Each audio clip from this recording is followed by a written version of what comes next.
నమస్కారం అండి. మాటీ మంత్రంలో నేను మీ మాధవి.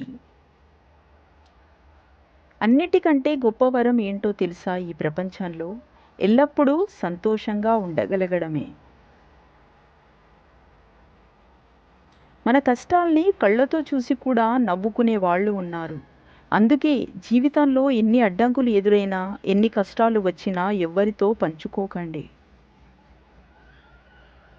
మిమ్మల్ని బలవంతులుగా చేసే ప్రతి ఆశయాన్ని స్వీకరించండి. బలహీనపరిచే ప్రతి ఆలోచనను తిరస్కరించండి. మీరు ఎన్ని తప్పులు చేసినా ఒకరు మిమ్మల్ని మళ్ళీ మళ్ళీ క్షమిస్తున్నారంటే అలాంటి మనిషిని ఎప్పటికీ వదులుకోకండి. ఎందుకంటే అంతకు మించి మిమ్మల్ని అర్థం చేసుకునే వాళ్ళు, అంతలా మిమ్మల్ని ప్రేమించే వాళ్ళు మళ్ళీ దొరకకపోవచ్చు. కలిసి ఉంటేనే నిజమైన ప్రేమ కాదు. దూరంగా ఉంటున్నా సరే, ఒకరినొకరు ఎప్పటికీ కలవరని తెలిసినా సరే, మనసుతో మనసుని ముడివేసుకొని బ్రతకడమే నిజమైన ప్రేమ. ఇప్పుడు మనకున్న పేరు ప్రఖ్యాతలు, విలువలు మనం చేసిన పనుల వలన కానీ, మనం తీసుకున్న బాధ్యతల వలన కానీ వచ్చి ఉంటాయి.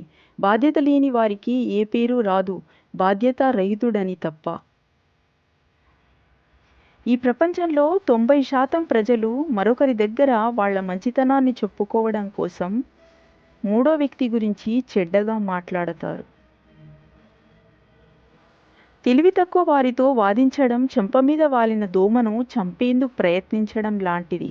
దోమ చస్తుందో చావదో తెలియదు కానీ మన చేత్తో మన చెంపను వాయించుకోవడం మాత్రం ఖాయం. గొప్పతనం అంటే ఏదో సాధించడం, సంపాదించడం కాదు. మన మాటల వలన కానీ, చేతల వలన కానీ ఎవరినీ బాధ పెట్టకుండా ఉండగలిగితే మనం గొప్పవాళ్ళమే. మార్చదగిన వారిని మాత్రమే మార్చే ప్రయత్నం చేయాలి. కానీ అందరినీ మార్చాలనుకోవడం అవివేకం అవుతుంది. అదృష్టం కొద్దీ వచ్చినది అహంకారాన్ని కలిగిస్తుంది. తెలివితో సంపాదించినది సంతోషాన్నిస్తుంది. కష్టపడి సంపాదించినది సంతృప్తిని ఇస్తుంది. ఒకరు ఎలాంటి వాళ్ళో అని తెలుసుకోవాలంటే వాళ్ళతో గడిపి మాత్రమే నిర్ణయించాలి తప్ప ఎవరో చెప్పిన మాటలను విని ఒక నిర్ణయానికి రాకూడదు. ఇంటనైనా ఉండాలి, వెంటనైనా తిరగాలి ఒకరి గురించి తెలియాలంటే. నిర్లక్ష్యం అనే పదం చాలా చిన్నది, కానీ దానివల్ల కలిగే గాయం చాలా పెద్దది. అందుకే దేనిని, ఎవరిని ఎప్పుడూ నిర్లక్ష్యం చెయ్యకండి. మనది కానిది ఎంత కావాలనుకున్నా మనకు దక్కదు. మనదైనది ఎంత వద్దనుకున్నా మనల్ని వదిలి వెళ్ళదు. అబద్ధాన్ని దాచడానికి 1,00,000 కారణాలు కావాలి. కానీ నిజాన్ని మాట్లాడడానికి ధైర్యం ఉన్న నిజాయితీ గల గుండె ఉంటే చాలు.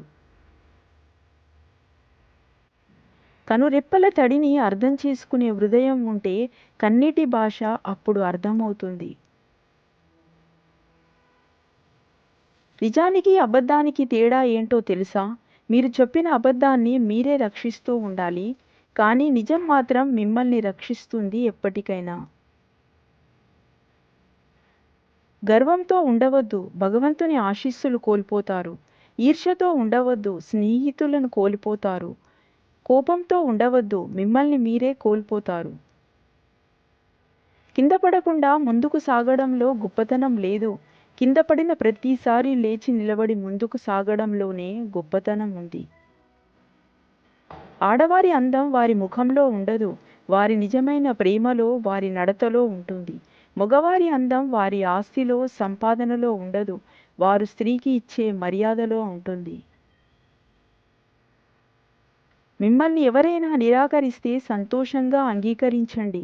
ఈ లోకంలో గొప్ప గొప్ప వ్యక్తులు ఎక్కడో ఒక దగ్గర నిరాకరించబడ్డవారే. మీరు పరిగెత్తే ముందు మిమ్మల్ని తరిమేది ఎవరో ఒక్కసారి వెనక్కు తిరిగి చూడండి. ఎవరో తరుముతున్నారని మీ బలాన్ని మరిచిపోయి పారిపోవద్దు. ఆస్తి పెరగాలంటే మార్గాలు అనేకం. అభిమానం పెరగాలంటే మాత్రం మార్గం ఒక్కటే, అదే ఆత్మీయత. సముద్రపు లోతునైనా అంచనా వేయవచ్చేమో, కానీ మనిషి మనసులోతు అంచనా వేయటం మాత్రం అసంభవం. రహస్యాలను ఎప్పుడూ ఎవరికీ చెప్పవద్దు. అదే మిమ్మల్ని నాశనం చేస్తుంది. అది మీ వద్ద ఉన్నంతసేపు రహస్యంగా ఉంటుంది. ఇతరుల చెవున పడ్డాక మీ జీవితం హాస్యంగా మారుతుంది. జాగ్రత్త. ఒక్కోసారి మీ నొప్పిని తగ్గించడానికి ఏ మెడిసిన్ పనిచేయకపోవచ్చు. కానీ మీ మనసుకు నచ్చిన వారితో 5 నిమిషాలు మాట్లాడితే చాలు ఆ నొప్పిని మరిచిపోవచ్చు. ఈ లోకం మొత్తం మిమ్మల్ని ద్వేషించినా, మిమ్మల్ని ప్రేమించేవారు ఒకరు ఉన్నారంటే అది కేవలం అమ్మ మాత్రమే. స్నేహబంధం అంటే ఒకరితో మనకున్న పరిచయాన్ని బట్టి కాదు, ఒకరితో మనం ప్రవర్తించే తీరును బట్టి ఉంటుంది. మీ విలువైన సమయాన్ని కేటాయించి ఈ వీడియో చూసినందుకు ధన్యవాదములు.